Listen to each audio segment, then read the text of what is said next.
तो हमें देखना ये है, स्पेशली जो पढ़े लिखे लोग हैं उनको जो है इस पर विचार करने की आवश्यकता है कि कोई भी कानून जब तक पूरे देश के लिए सब लोगों के लिए अगर एक जैसा नहीं है तो वो कानून नहीं होना चाहिए। मैं तो कहते हैं कि हमारा अधिकार है, मुस्लिम पर्सनल लॉ का एक हिस्सा है। हिस्सा तो कहीं पर भी कुछ भी नहीं है। जब धर्म के आधार पर आप बट गए उसके बाद कहाँ से हिसाब रह गया? आपने खुद कहा, किसी और ने नहीं कहा। कब कहा? देश आज़ाद होने से पहले। क्या कहा? हमारी और आपकी सोच अलग है। हाँ, बिल्कुल। हम साथ नहीं रह सकते। चलो कुछ लोगों ने कहा कि हम फिर भी रहेंगे जी। फिर आपको अब दुनिया भर की बातें करने का क्या तुक है? यदि मुस्लिमों की शिक्षा और उनका रोजगार के लिए अगर जो सच्चर कमेटी की रिपोर्ट आई थी तो उनकी जो स्थिति के लिए जिम्मेदार है ना वो उन्हीं के लोग हैं, समाज के लोग हैं जो आगे अगले जो लगभग 10% लोग हैं। भाई सबसे ज़्यादा रूल आपने किया है, सबसे ज़्यादा जो है आपके पास जो एम्पायर्स आपके पास थे जो, तो आपने शिक्षा में सुधार क्यों नहीं किया? आपने रोजगार क्यों नहीं दिया उन लोगों को? जो तो सही मायने में वही लोग हैं वो क्यों ये सब नहीं करना चाहते? अगर वो समरसता फैल जाएगी तो वो लोग उसके बराबर खड़े हो जाएंगे, इसलिए वो चाहते ही नहीं। यही दलितों में है, यही ओबीसी में है। मैंने उदाहरण दिया ना, मुलायम सिंह के परिवार को आरक्षण की आवश्यकता है क्या? मायावती के परिवार को आरक्षण की आवश्यकता है क्या? या फिर तमाम जो राजनीतिक दल हैं उनको है क्या? मैंने कहा ना, मैला उठाने वाला अनुसूचित जाति का व्यक्ति उसके यहाँ जो इनमें से किसी परिवार का कोई शादी करेगा क्या? नहीं कर सकता। जो उन्हें पता है कि हम अगर ऐसा करेंगे तो मतलब ये तो हमें वो खुद ही, तो इसलिए मेरा स्पष्ट माना। इसी तरह ब्राह्मणों के लिए, इसी तरह ठाकुरों के लिए कोई, देखिए समाज में सिर्फ आधार है, बंटवारा है आर्थिक तौर पे, बाकी किसी तौर पे है ही नहीं। वक्फ संशोधन जो विधेयक है वो क्या है एक्चुअल में? भाई अगर हम जो एक देश के नागरिक हैं तो उस पर हक संसाधनों पे सबका होना चाहिए। अगर हम एक देश के लोग हैं, चाहे वो हिंदू हैं, मुस्लिम हैं, सिख हैं, ईसाई हैं, तो कानून सबके लिए बराबर होना चाहिए ना। ऐसा कैसे हो जाएगा कि एक के लिए कानून जो हिमायत करने वाला होगा, दूसरे के लिए कानून जो अलग तरीके का होगा? तो ये अपने आप में कॉन्ट्राडिक्टरी है। ये कौन सा कानून है जो कहता है कि नहीं, जो हमने मान लो अगर मान लीजिए वक्फ बोर्ड किसी भी ज़मीन को कह देता है ये हमारी है, तो उसको अगर हमारी ज़मीन को अगर कह देता है कि वो उनका वो क्लेम है, तो हमें मतलब जो है अपना क्लेम वो साबित करने के लिए उसको एविडेंस देना पड़ेगा, उनको कोई नहीं देना पड़ेगा।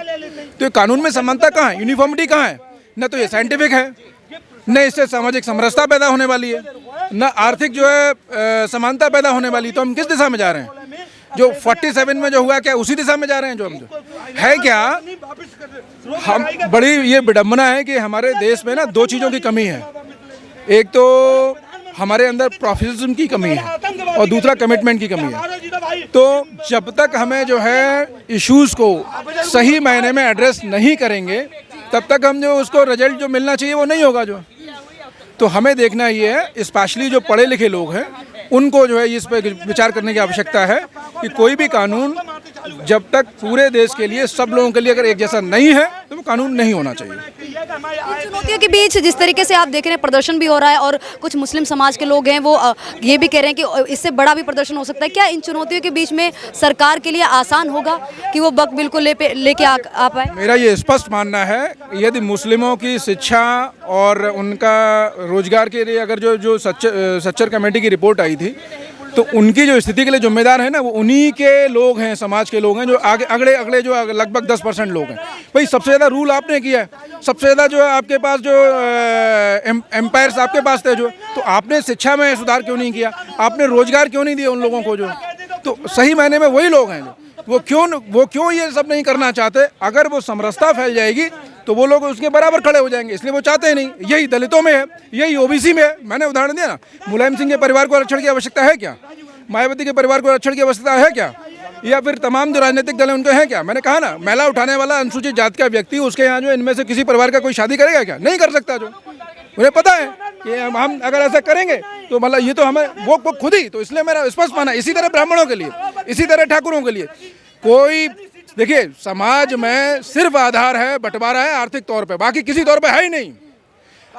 कोई भी अमीर व्यक्ति, चाहे वो ब्राह्मण हो, राजपूत हो, बनिया हो, ठाकुर हो, दलित हो, अनुसूचित जात का हो, मुसलमान हो, सिख हो, ईसाई हो, वो गरीब के घर में शादी नहीं कर सकता। जो सीधी सी बात है, जिस दिन ये सब लोग समझ लेंगे उस दिन जो समस्या कम होती चली जाएगी।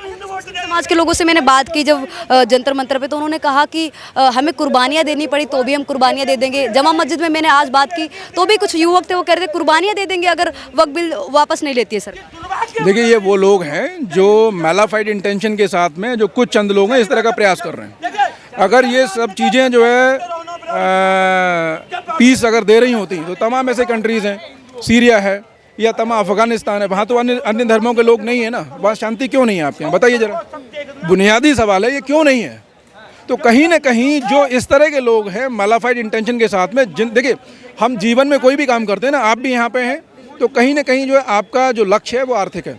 मैं यहाँ पे हूँ या मैं जो भी बिजनेस में हूँ या यहाँ अन्य साथी खड़े हुए जो भी जॉब में हैं, अल्टीमेटली हर व्यक्ति का लक्ष्य है वो उसका जो आर्थिक है। तो आर्थिक ही उनका लक्ष्य है, बड़ा लक्ष्य है, ज़मीनों पे कब्जा करना और अपना एक ऐसा जो नेक्सस तैयार करना जो उन्हीं के आसपास जो राजसी जो व्यवस्था थी ना उसी तरफ जाने का प्रयास करना। लोकतंत्र में सही मायने में परिभाषा तब बनेगी जब जो है समानता होगी, वो आर्थिक तौर पे होगी, सामाजिक तौर पे होगी, जीवन के हर परिप्रेक्ष्य में होगी। वो तभी संभव है जब जो है लोग सबल होंगे, शिक्षित होंगे। और वो कब हो सकता है? जो जब उनको हक मिलेगा। हक कब मिलेगा? जब उस पायदान पे खड़े होंगे। वो कब होंगे? जब कानून समान होगा, कानून की रक्षा कर रहा होगा। जब कानूनी उनको डिफेंस नहीं कर रहा है तो कैसे होगा? अब जैसे मैला उठाने वाला है, अभी कर्नाटका का ये एग्जाम्पल आ रहा था, वो टेंडर भर सकता है क्या? मुस्लिम समाज में भी अगर क्या नाम जो है वो मैला उठाने वाला अगर टेंडर जो भर सकता है क्या? उसके पास आर्थिक स्थिति है क्या? वो जो अर्नेस्ट मनी है वो नहीं दे पाएगा जो। तो ये सही मायने में हर वर्ग के जो प्रबल लोग हैं वो ये चाहते ही नहीं है कि हमारे जो वर्ग में जो हमसे कम तबके के लोग हैं, जिनका जो है आर्थिक आधार हमारे बराबर नहीं है, वो कभी हो ही नहीं। तो ये बिल्कुल स्पष्ट है, हम सबको इस पर गौर करने की आवश्यकता है, हर जो पढ़े लिखे व्यक्ति को। लेकिन ओवैसी भी कह रहे हैं कि लगातार जो बीजेपी सरकार है, जो मोदी सरकार है, ये लगातार मुस्लिम पर्सनल लॉ में दखल अंदाजी कर रही है, चाहे वो 3 तलाक हो या फिर वक्फ बोर्ड हो। आपको लगता है? मुस्लिम, अभी ये ओबीसी के नाम लिया आपने, मुस्लिम समाज में तमाम जो अनऑर्गेनाइज सेक्टर में जो काम करने वाले लोग बहुत हैं, जैसे हजाम जो नाई का काम करने वाले, ओबीसी साहब अपने घर का किसी की शादी जो उसके परिवार में करा के दिखाते हैं, जो बड़ी बड़ी बातें कर रहे हैं, क्लेम कर रहे हैं मुस्लिमों के रहने में, जरा शादी करा के दिखा दो। सामाजिक समरसता तो तब होगी ना अगर मान लो या कोई गरीब खड़ा है, मैं इससे प्यार से कर लूँ और हमारे घर में अगर रिश्तेदारी कर लूँ आना जाना बढ़ जाएगा, वो तो हम नहीं करेंगे। अरे भाई हट, वो इस तरह का वो रखेंगे, हाँ बस झंडा उठाने के लिए, इस तरह की चीज़ें जो पैदा करने के लिए। तो ये कहीं ना कहीं सोची समझी रणनीति है। जो पहले जो राजकीय शासन जो व्यवस्था थी ना कि 10% ही जो लोग हैं उन्हें आर्थिक तौर पे वही जो है मजबूत रहें, वो किसी भी जाति को किसी भी धर्म के जो है। तो इसलिए मेरा स्पष्ट मानना है कि जीवन के क्षेत्र में एक ही बंटवारा है, वो है आर्थिक आधार पर, बाकी कोई है ही नहीं।